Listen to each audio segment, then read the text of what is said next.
This channel does not promote any violent, harmful, or illegal activities. All content provided by this channel is meant for an educational purpose only.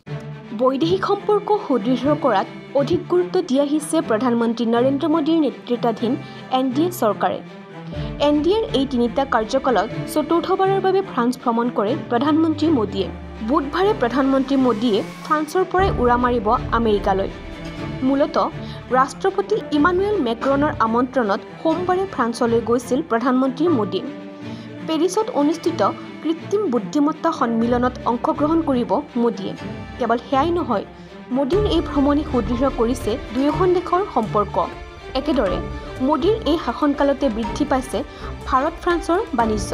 প্ৰকাশিত তথ্য অনুসৰি মোদী চৰকাৰৰ পূৰ্বে ভাৰতৰ সৈতে ফ্ৰান্সৰ বৈদেশিক বিনিয়োগ আছিল 18,000 কোটি টকা। 2014 চনৰ পাছত এই বিনিয়োগ 3 গুণ বৃদ্ধি পাইছে। ফ্ৰান্সে ভাৰতত এই পৰ্যন্ত বিনিয়োগ কৰিছে 53,000 কোটি টকা।